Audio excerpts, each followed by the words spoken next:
Bonjour, on va commencer ce chapitre d'hygiène hospitalière par cette première présentation consacrée aux infections associées aux soins. Et voici le plan de notre présentation. L'hygiène hospitalière est définie comme une discipline qui prend en compte tous les aspects cliniques, microbiologiques et épidémiologiques des infections associées aux soins. Son objectif ultime est de prévenir ces infections et de prévenir la diffusion de bactéries résistantes aux antibiotiques par la mise en place des différentes actions de lutte contre ces infections. C'est quoi une infection associée aux soins? C'est une infection qui survient soit pendant ou bien après une prise en charge. Cette prise en charge peut être une prise en charge diagnostique, elle peut être aussi une prise en charge thérapeutique ou même préventive. Mais il y a une condition, c'est que cette infection ne doit être ni présente ni en incubation au début de la prise en charge de ce patient. Et dans le cas où on ne connaît pas le statut infectieux de notre patient au début de la prise en charge, pour retenir la définition d'une infection associée aux soins, on doit calculer le délai entre le début de la prise en charge et l'apparition des premiers signes d'infection. Si ce délai est supérieur à 48 heures ou bien si le germe en cause est connu et ce délai est supérieur à la période d'incubation de ce germe, dans ce cas-là, on peut retenir la définition d'une infection associée aux soins. Mais en cas d'une intervention chirurgicale, ce délai est prolongé jusqu'à 30 jours. Et en cas de la mise en place d'un implant ou bien d'une prothèse, il est encore prolongé jusqu'à une année. Mais dans tous les cas, il faut bien étudier la plausibilité de l'association entre la prise en charge et l'infection. Une infection associée aux soins peut être acquise lors de soins réalisés hors établissement de santé et dans ce cas-là, on parle d'une infection contractée lors de soins. Et elle peut être acquise lors de soins réalisés dans un établissement de santé et dans ce cas-là, on parle d'une infection nosocomiale. L'étymologie du terme nosocomial évoque deux notions un peu différentes. Du côté latin, nosocomium signifiait hôpital. Et du côté grec, nosos signifiait maladie et comion signifiait soigner. Dans tous les cas, ce qu'on retient, c'est qu'une infection nosocomiale est une infection acquise à l'hôpital par un patient admis pour une autre raison que cette infection. C'est qu'elle peut se déclarer même après la sortie du malade de l'établissement de santé. Et le troisième élément, c'est que le personnel de santé et les visiteurs ne sont pas épargnés de cette infection. Ces infections représentent un problème de santé publique par la morbimortalité importante qu'elles engendrent et par l'augmentation de leur coût de prise en charge. Et d'un autre côté, elles sont considérées comme un indicateur qui permet d'évaluer la qualité des soins dans un établissement de santé. Les infections associées aux soins peuvent s'exprimer sous forme de cas sporadiques touchant un patient isolé et où elle survient après une erreur de manipulation ou bien une faute d'asepsie lors de la réalisation d'un geste de soin. Parfois, elles peuvent s'exprimer sous forme d'épidémies touchant plusieurs patients à la fois, soit à partir d'une source commune, tel un dispositif médical, ou bien d'une infection qui va être transmise d'un patient aux autres patients par l'intermédiaire d'un dispositif médical ou bien d'un soignant. Les micro-organismes incriminés dans les infections associées aux soins sont de deux types. Le premier type, c'est ceux appartenant à la flore résidente, qui est composée de germes qui colonisent naturellement et en permanence la peau. Elle est peu virulente et rarement pathogène, et elle est difficile à enlever par les gestes d'hygiène habituels. Le deuxième type, c'est la flore transitoire qui est composée de micro-organismes de l'environnement. Elle est acquise en cours d'activité. C'est une flore contaminante, mais facile à enlever par les moyens d'hygiène habituels. Les germes retrouvés dans les infections associées aux soins sont par ordre de fréquence décroissant les bactéries à gram négatifs, les bactéries à gram positifs, les virus, les champignons, les parasites et les agents transmissibles non conventionnels comme le prion. Ces germes sont caractérisés par leur grande résistance, soit dans le milieu extérieur ou bien face à des antibiotiques et même à des antiseptiques, et aussi elles sont caractérisées par leur large diffusion dans la structure de soins. On va voir maintenant la chaîne de transmission des infections associées aux soins. Le réservoir des IAS peut être un réservoir endogène où le patient va s'infecter par ses propres germes et ça concerne les patients immunodéprimés et les patients subissant des gestes invasifs. Il peut être aussi un réservoir exogène représenté par une autre personne ou bien l'environnement, soit par le matériel médical, l'air, l'eau et les surfaces.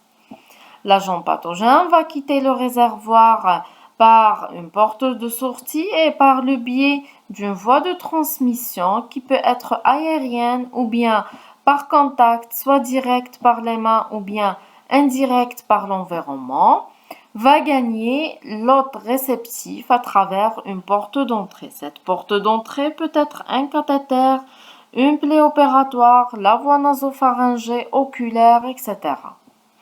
Au niveau de l'hôte réceptif, le développement d'une colonisation ou bien d'une infection est lié à un équilibre entre les caractéristiques du micro-organisme représenté par sa virulence et son pouvoir pathogène d'un côté et de l'autre côté par les moyens de défense de l'hôte. Les infections associées aux soins peuvent avoir plusieurs localisations et on va voir maintenant les localisations les plus courantes. Les infections urinaires nosocomiales sont les infections nosocomiales les plus fréquentes et leur facteur de risque le plus important, c'est le sondage vésical. Le deuxième site par ordre de fréquence, c'est les pneumonies nosocomiales, mais elles représentent la première cause de décès par infection nosocomiale. Leur facteur de risque le plus important, c'est l'intubation endotrachéale. Et le troisième site, c'est les infections du site opératoire. Ces infections ont plusieurs facteurs de risque. Il y a des facteurs qui sont liés au patient et on va commencer par l'âge. Le sujet âgé a plus de risques de développer une infection du site opératoire qu'un sujet jeune. Pour l'immunité, un sujet immunodéprimé a un risque plus élevé de développer une ISO qu'un sujet immunocompétent. Et pour le score ASA, plus le score ASA est élevé, plus ça augmente le risque de développer une infection du site opératoire. Il y a aussi des facteurs qui sont liés à la préparation de l'opéré. On va prendre comme exemple la dépilation. Le rasage avec une lame augmente le risque d'infection du site opératoire par rapport à l'utilisation d'une tondeuse ou bien d'une crème dépilatoire. Pourquoi ?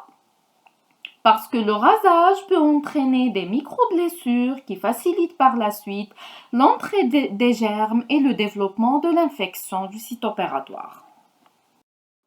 En quatrième position vient les infections sur cathéter, qui peuvent survenir soit par voie exoluminale à cause des mauvaises conditions de pose ou de manipulation, ou bien par voie endoluminale par le biais des solutés de perfusion. Le passage de germes dans le sang est considéré comme nosocomial. C'est la porte d'entrée où le foyer d'infection n'existe pas à l'admission. Il peut s'exprimer sous forme d'une bactériémie transitoire ou bien d'une infection générale ou septicémie. Les infections associées aux soins ont plusieurs conséquences. Elles retentissent sur l'organisation des soins, elles augmentent la durée de séjour à l'hôpital qui vient se surajouter à la durée initiale nécessaire à la prise en charge de la pathologie initiale.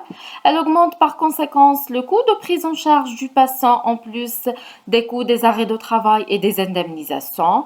Et elles ont aussi des conséquences graves sur le malade qui peuvent aboutir parfois même au décès. La lutte contre les infections associées aux soins est une priorité de santé publique en Algérie. Au niveau national, le Comité national d'hygiène hospitalière est chargé de définir une politique de santé en matière d'hygiène hospitalière, mettre en place un programme de prévention des infections hospitalières, suivre la mise en place des actions en matière d'hygiène hospitalière et d'évaluer ces actions. Et au niveau de chaque établissement, le CLA, ou ce qu'on appelle le comité de lutte contre les infections nosocomiales, est chargé d'assurer la surveillance des infections nosocomiales au niveau de l'établissement, élaborer un programme de lutte contre les infections nosocomiales au niveau de l'établissement, assurer la surveillance de la résistance aux antibiotiques et leur bon usage, évaluer les résultats et assurer la formation continue du personnel de santé en hygiène hospitalière. La stratégie nationale de lutte contre les infections associées aux soins est basée sur deux éléments très importants. Le premier élément, c'est la surveillance épidémiologique des infections associées aux soins. Et le deuxième élément, c'est l'application des mesures d'hygiène afin de prévenir les infections associées aux soins. C'est quoi la surveillance épidémiologique?